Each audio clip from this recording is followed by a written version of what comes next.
Thank you, ma'am. Thank you. Hi, everyone. Hi. Welcome back. Appreciate you being here. Thank you.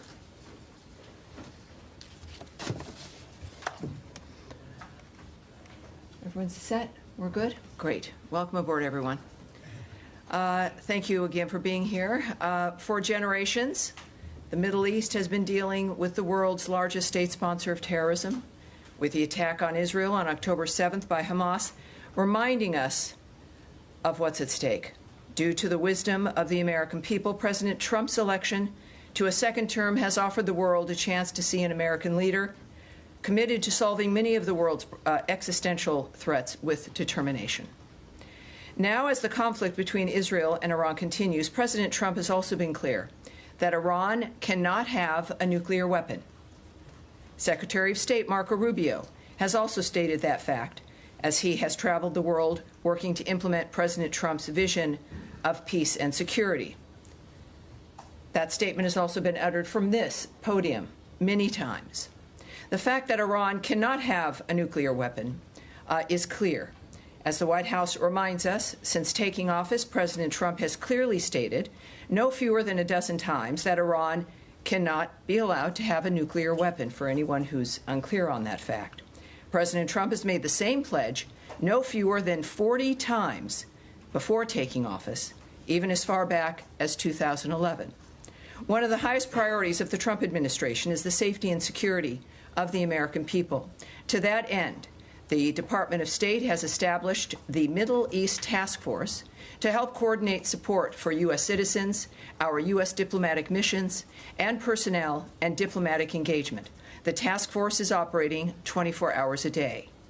Over the past week, to help keep U.S. citizens informed, we have issued more than 30 security alerts to countries in the region and updated the travel advisories for Iraq and Israel. We remind U.S. citizens not to travel to Israel or Iraq and not to travel to Iran under any circumstances. We continue to monitor the complex and rapidly evolving situation on the ground as we continue to assess and address the needs of U.S. citizens. We urge all U.S. citizens to regularly visit travel.state.gov for the latest travel advisories and security updates, and to enroll in the Smart Traveler Enrollment Program, also known as STEP, to receive timely alerts and guidance from the State Department. For Americans needing assistance, and there we have a bit of the website there for you, call +1 202 501 4444. That number again is +1 202 501 4444. If you're on that website, you can also click on that red box. It will take you to a page where you can search for the embassy of your interest, where you are, where you would like to connect to be able to get help from the embassy in the country where you are. And of course, the number's there as well for your closest U.S. embassy. I also want to add a couple other things here as we're dealing with this. It is certainly a rapidly evolving dynamic, but to conclude the topper here today, I want to recognize the State Department and other U.S. government teams around the world working under threat on behalf of the American people, particularly those in Israel and Ukraine, who spent another night sheltering in bunkers as they came under attack. Our priority is the safety of Americans overseas and here at home. It is the priority of Secretary Marco Rubio. It is the priority of everyone who works in this building, and the thousands of American citizens who work anonymously and whom you will never see, who are working in embassies and consulates around the world and working with those local nations to be there for American citizens and to help facilitate American diplomacy. Our priority is the safety of Americans, yes, here at home, but also overseas.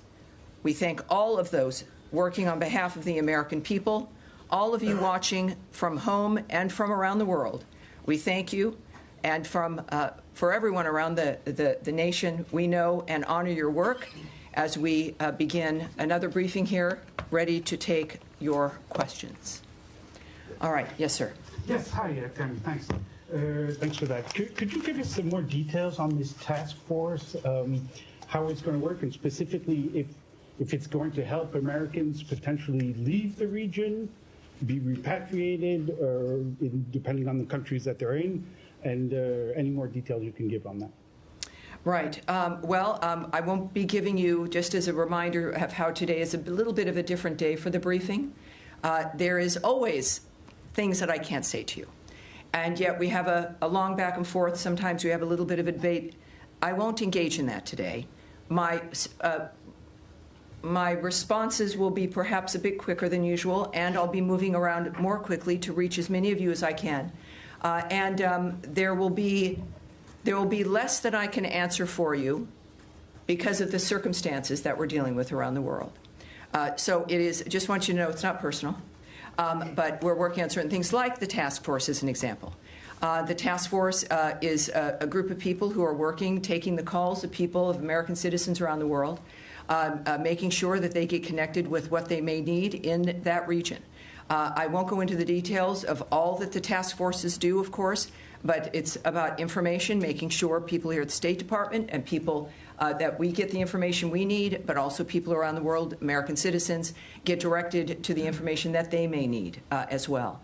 So I'll leave it at that, but this is something that the State Department does when there's a situation that requires it, and this is one of those times. Tammy, I'm sorry. Could I just ask sure, Matt. Sure, number? Of course. That phone number that you get, if you call that number, which I can do right now, who do you get? You get an individual who is task force, or? No, you don't get the task force. Oh. That phone number is a general phone number. The task force is busy, but it is a separate unit that is established to take the calls to assist American citizens who call to the embassies. Particularly, you're going to be referred to embassies who can help you get what it is you need. So good question. Thank you, sir. All right. Yes, Andrea. Just a quick question. There's some specific consular needs.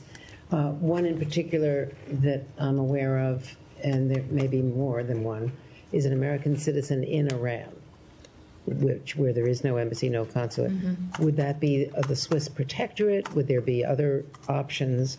Is consular affairs give any advice as to what to do about Americans right now stuck in? I can't speak to any advice or information regarding individuals in Iran at this point.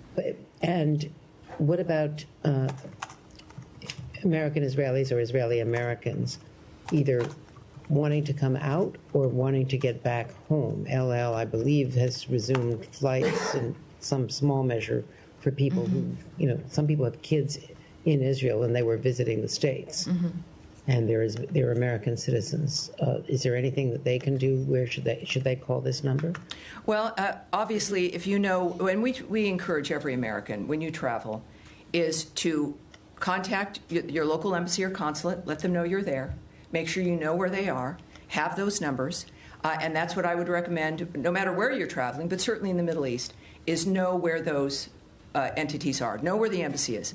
So if you're in Israel, obviously it's Tel Aviv or it's Jerusalem. Are they open? Well, they will answer their phone. So there's contacts that can happen in the midst of all of this. And, of course, I think that's the advice for wherever you are. But clearly, if you're in a certain area, it's obvious in this case that there are certain limitations in that region, and that contact the embassy, the one that is nearest to you, and you will, at the very least, make sure they know where you are, but also they will give you some options for the plans that you would like to make. Yes, Humaira.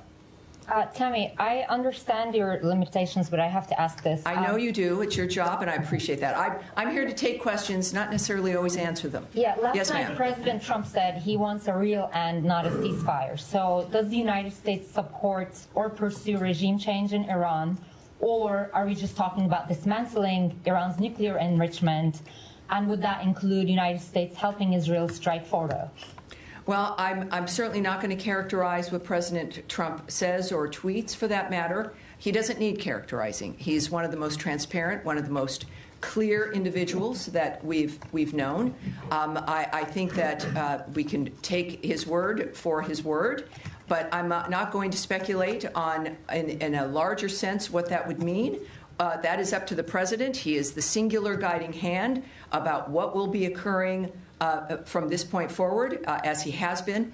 And I think that dynamic is pretty clear. He says he wants an end, as he has said about every conflict that he has, as a peacemaker, worked to stop peacefully through diplomacy.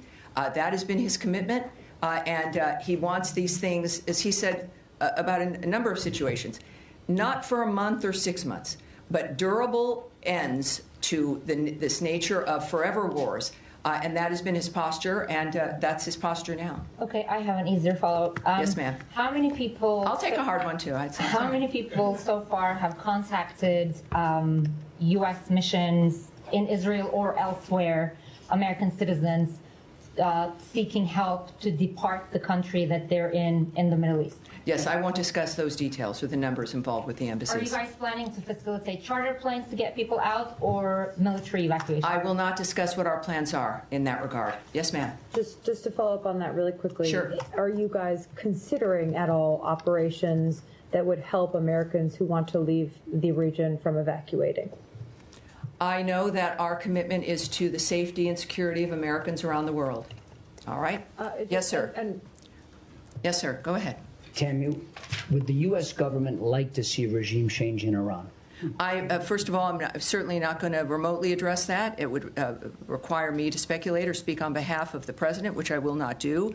What we've seen, though, is clear, is months and repeated statements that all he wants is a peaceful world. His activity and the nature of the actions that the United States has taken and his special envoys have been rooted in one thing, which is negotiations, looking for diplomatic solutions to generational problems that he wants solved diplomatically. That has been his constant posture. And there has been nothing that has changed in what he wishes for, what he would hope to accomplish. And so, of course, that's not something I'm going to address. Is the U.S. government and the Israeli government on the same page when it comes to the intelligence about Iran's nuclear weapons program? That is a question for the White House and perhaps the NSC. That's not something I can answer here. Nadia. Thank you, Tammy. The president said he wants to see Iran offers unconditional surrender. I'm not going to ask you to comment on the president's statement, but I'm going to ask you if the secretary is involved in any kind of diplomatic missions with his allies, with the Germans, with the French, trying to offer something to the Iranians as a way out. Well, I, again, would not speak on the details of any diplomatic conversations, if they occurred, between whom, what those details would be. We know, of course, the Secretary and the President were at the G7. Their constant work from the moment they came to office has been and certainly Secretary Rubio, was to open up conversations and to lead the world through diplomacy to make a difference. But that's the only thing that would guide me when it comes to the nature of the decisions they're making at this point. Yes, ma'am. Without getting into the details of the conversations, is the door to diplomacy with Iran on its nuclear program still open from the U.S. perspective? That would be a decision made by President Trump. Have you heard from the Iranians signaling interest in continuing discussions? That is not something that I can speak to. Yes, ma'am. Hey, going back to the consular piece of this in Israel, the latest security alert from the embassy there still says that the embassy is not in a place to evacuate or directly assist Americans. Do you have any timeline on when that might change for the Americans who are stranded in that country? And just looking at how quickly the security situation has changed there, the travel alert was raised to a level 4 from a level 3 for the entirety of the country. Is that a sign that the State Department was caught on its back foot a little bit by this change because Americans still can't get help? I can say the answer to that last question is no. We are working 24/7 to ensure the safety and the security of Americans around the world. I can say that the Department of State is always planning for contingencies to assist private U.S. citizens' departure from crisis areas, and we will alert the U.S. citizenry community if there is and when there is additional information to share regarding their options during any crisis, but certainly this one as well. When it comes to how quickly people can expect a dynamic, the American government, the State Department, our militaries, you've seen all of these assets, all of these departments involved in this dynamic in one fashion or another, are working exclusively for the safety of this nation and the safety of the American people, wherever they may be. Yes, sir. Thank you, Tammy. At the top, you said that you're advising U.S. citizens not to travel to Israel or Iraq or Iran under any circumstances. Do you have any more general guidance for Americans in the Middle East, more broadly as a region? Are there other countries that you're advocating people depart from? Well, at our website, we have our travel alerts. We also have moved them on our State Department Twitter, our social media accounts. Those are for the public to see. Would there be, what is the specific one for people to look to if they want to look for specific country travel alerts? Is it travel.state.gov? So travel.state.gov, and you will see every travel alert there for you, depending on if you're going to be traveling. It is not just for the Middle East, or if you're in a country right now, you can get your information there. Yes, sir. Thank you. Two questions. In your topic, you also recognize American diplomats serving in Ukraine and Israel who spent another night in a bunker. Yes. But one of American citizens happened to be killed by the Russians last night in Ukraine. Do you have any comment on will the U.S. government act to protect American citizens in Ukraine? Yes, we are aware of last night's attack on Kyiv, which resulted in numerous casualties, including the tragic death of a U.S. citizen. We condemn those strikes and extend our deepest condolences to the victims and to the families of all those affected. The President, in the recent past, has made his thoughts clear about striking the civilian areas in that regard. And just to reiterate again, which is at the thread throughout all of the work that we do, is the Department has no higher priority than the safety and security of U.S. citizens abroad, and we can confirm the death of a U.S. citizen in Ukraine, and we stand ready to provide all possible consular assistance. And out of respect to the family during this obviously horrible time, we have no further details to offer in that regard. And second topic, in light of Israel-Iran tension, some of our colleagues from VOA Persian service were called back reportedly. How much do the events of past few days signify the role of VOA and other outlets to counter these narratives from U.S. enemies? Yes, I'm not going to go into the details of what we're doing when it comes to communications into that region or into specific countries. Yes, sir. Thank you, Tammy. Two Iran-related topics. Number one, the administration kind of kept this conflict between Israel and Iran at arm's length over the first few days. And now, since last night and especially into today, we're hearing the president say, we more. We have control over the skies. We know where the supreme leader is. He's kind of taking more ownership of the situation directly. Is that feeling trickling down to this building as well? Is there more of an ownership of the situation in the State Department as well? Well, I again can't characterize the feelings of the President of the United States. We know that he is our lead. We know that he is the guiding hand. We know that he is one of a few who know all the details, and he is clearly has a mission and an agenda that has involved diplomacy and changing the world for the better for people. In the meantime, of course, things change. Our experiences change. He's making comments that are a reflection of what what matters to him, and of course, what matters to the President matters to the State Department and every other department. I think that it is fair to say that his leadership and his re-election to the second term was because people here in the United States were tired of the status quo. And what the world has seen is a peacemaker and someone who can make a difference, and that's what they're looking forward to. Final question. Can I get in one more? One more. There's no special envoy for Iran. Several key locations in the Middle East don't have a confirmed ambassador. We speak often about the day after situation in Gaza. What about the day after situation in Iran? Is the State Department ready for it? Well, the State Department and the Trump administration, while you may not see things immediately, just because it's not maybe in the news or you're not present for things that occur, doesn't mean they're not occurring. I would remind everyone that the State Department, as I've found out, is sort of like the military. It's 24/7. It is not something that is a basic 8 to 5 dynamic. And it's because people are working around the world constantly. It is literally their mission. Personally, their work is what they do and are committed to. So while you may see a certain thing in a static framework, it doesn't mean that we have not worked on that or are not working on that or that things will begin to happen. So it's just a reminder that it's not about the day after. We are working before, during, and after. It is the anticipation of people with history and an experience when it comes to the history not just of a building and of a department of the United States, but the history of people working on diplomatic issues throughout the world. And they work for this department.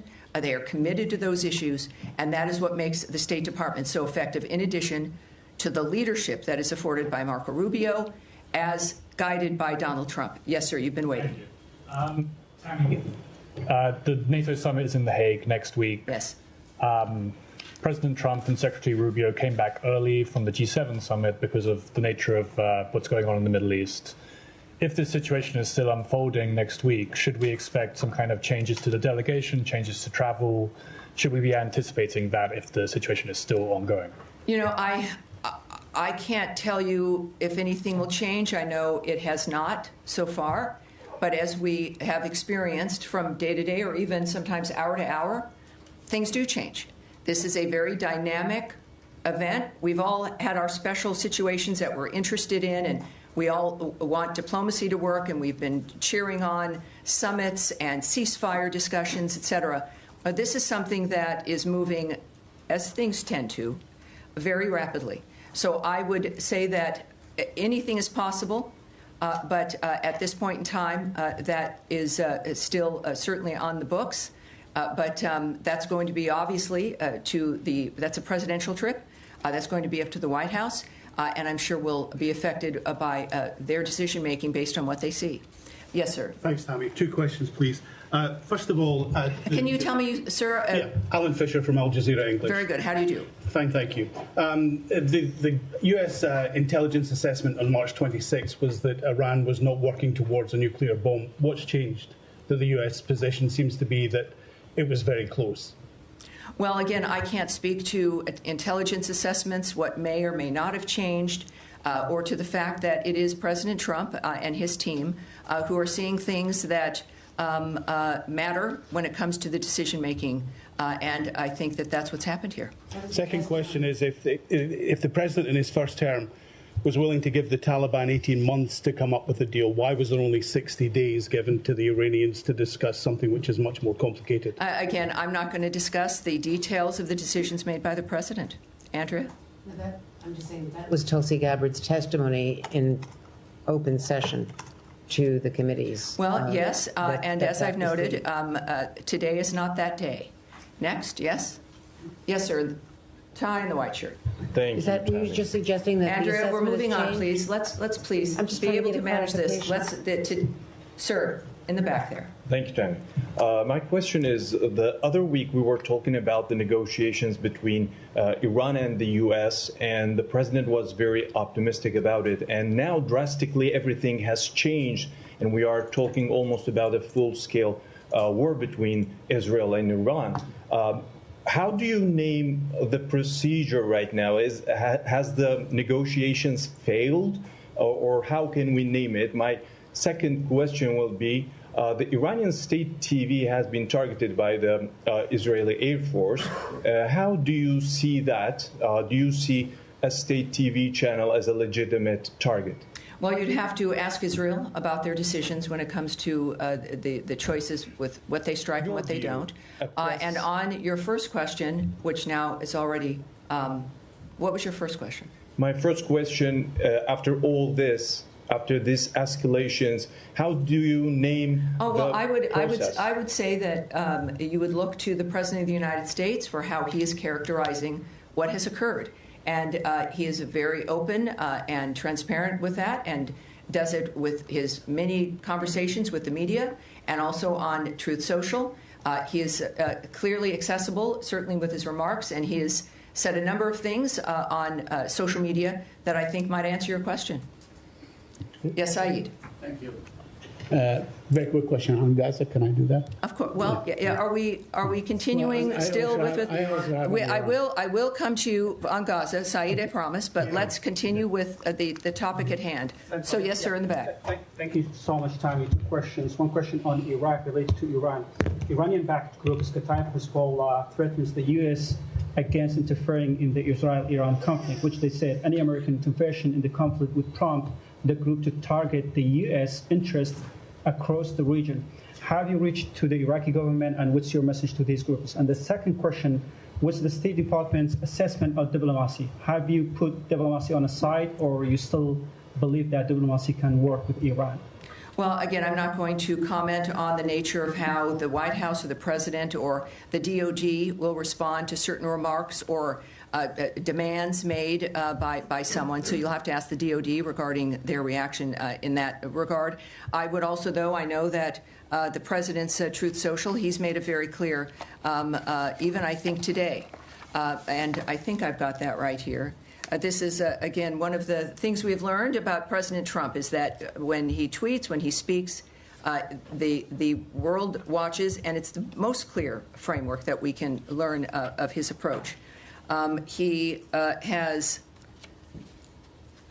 I don't know if I can get to the exact one, but he has made it very clear that, oh yes, here we go. He has noted that we don't want missiles shot at civilians or American soldiers, or our patience is wearing thin. Thank you for your attention to this matter. He is making it clear, I think, here regarding certain choices on the ground that are being made, and that what we've asked for regularly is, and what he has made clear is that we were not a part of the initiation of this, certainly. We're not a part of Israel's attacks on Iran.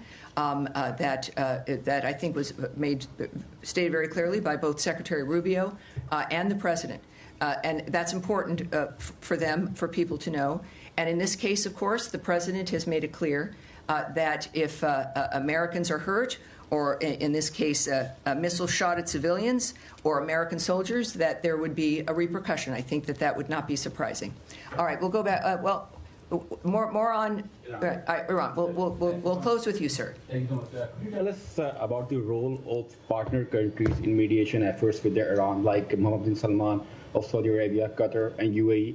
President Trump recently concluded successful trip to the Middle East. So what can you tell us about the role of these partner countries? It's clearly he went with a goal in mind. He makes deals. He's the best deal maker in the world. These partners in the Middle East that we have, they understand clearly our intentions and what our goals are. Thankfully, again, to the approach and the style of President Trump. So it's, I think that when it comes to, again, the best person who could explain his feelings and thoughts about what's accomplished on any issue is the President himself. So I'd refer you back to what he writes and what he is posting on, I think, a very regular basis, which is helpful to people like me, and I think to the world at large as well. Despite Israel's concerns, can I one more? Despite Israel's concerns, President Trump is still trying to negotiate with Iran for a nuclear deal, showing that his priority is peace in the region. President Trump has once again recently offered to mediate on Kashmir, but the Modi government says that they don't need Trump's help. Does President Trump need Modi permission to bring peace in South Asia by resolving the Kashmir issue? Well, yes, this is every country, as President Trump has stated, is a right to define its own future. He offers his help, and it's up to whoever he's offering it to whether or not they'll accept it. We live in a fascinating, exciting time where we've got a man who can make the difference, and he's generous about making that difference. He could have chosen to have this term be about anything other than peace and making America great again. But he's stuck with that. He's committed to that. It is part of his overall commitment to the country. So I would not speak to the nature of another country's decision-making. That's up to them.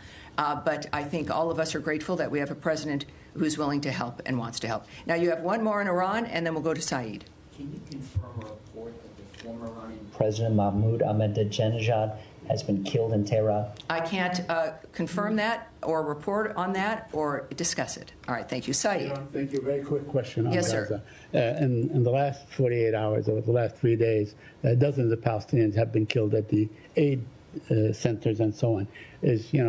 With everybody focused on Iran, is this situation still garner some interest or attention from this building or from the United States of America? And are you urging the Israelis to hold off whatever the amount of firepower they're firing at these aid seekers? Well, we of course are always saddened to hear reports about any mass casualty situation or shootings. I don't know who isn't, no matter what the dynamic. The IDF has said a particular incident is under review, and that is helpful, and we'll see what their review comes up with. In the meantime, I think it is important also when it comes to the nature of the efforts to get aid and food to the Gazans. We now know, can report that the Gaza Humanitarian Foundation now is working at 4 distribution sites and has distributed nearly 26 million meals to date. So it is, again, a conversation about whether or not the State Department cares. Every day there's a demonstration. And when we think about the State Department, it's people. It's people who've committed their lives to a diplomatic life, to a life of foreign service, to a political life, to try to make the difference for the world. So we see that manifesting here. And as we also know with today's events and today's conversations, there's a reason why we need people like President Trump and the American commitment to peace abroad. All right? Yeah. Yes, go ahead. Yeah, it's been reported over the weekend that the President yes. Would expand the travel ban to 36 other countries. A lot of them, from what I understand, are in Africa. There's already 19 countries that are affected by the travel ban to a different extent. Can you share any details, elements you have on this plan? I'm going to speak a little bit about it, not into the detail of what about the decision-making or the process in that regard, but we are, of course, committed to protecting our nation's citizens by upholding the highest standards of national security and public safety through our visa process in particular, as laid out in President Trump's Executive Order 14161, protecting the United States from foreign terrorists and other national security and public safety threats. The visa adjudication process has got to ensure that U.S.-bound foreign travelers do not pose a threat to the national security and public safety of the United States. That is, I think, a very low bar, and is a bar that every nation should be able to adopt. To protect the national security and national interests of the United States and its people, the Department of State and other U.S. government agencies assess other countries' security capabilities, information sharing, and identity management practices, exploitation of the U.S. visa system, such as overstay rates, and failure to facilitate the repatriation of their removable nationals. So, noting where a country, perhaps as you did, is located, the geoposition, the actual location of a country, is not a factor, or what continent that country is on. These are about very specific aspects about whether or not the United States feels it can trust the information we rely on those countries for to determine whether or not they'll get a visa. We don't, we rely on the vetting and the presentation of information from other nations in order to say, yes, you can, or you can't come. In this particular instance, I think that it's clear as we're looking at providing a period of time, countries being told if they don't get to that point where we can trust them, and they've got to change the system, update it, do whatever they need to do to convince us that we can trust the process and the information they have. So that is the goal of this. The Secretary will have the discretion to determine whether or not someone is on that list, as we then also continuously vet the nature of what's happening within these conversations. And the goal is so that we can all move forward, so that people can come to the country. And that's our goal. All right.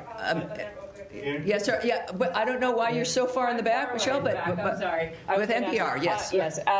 Just following up on that, there was a deadline given for these 36 countries tomorrow to come up with their action plan. I wonder if you've heard back from any of them yet. That's incorrect. I can just tell you that that's not correct. The fact is that they will have a considerable amount of time to rectify whatever the situation is that the State Department is determined is affecting the nature of our trust in how we issue a visa. All right? Yes, and we'll take... Yes, sir, with the beard there? Yes. Thank you. Has the United States... Can you tell me your name, sir, and your outlet? Mustafa Abdo, Shafaq News. Okay, welcome aboard. Thank you. Has the United States received any official request from Baghdad to help prevent Israeli overflights in Iraqi airspace? And what is Washington's response to such a request? Again, you would need to speak to the Department of Defense and the White House regarding that. I won't speak to the details of conversations, certainly about anything of that matter involving any country. And I think that will be it for today. As we return, thank you all for your patience, and I expect to see you again later in the week. Thank you very much, everyone. Thank you. Thank you. Appreciate it.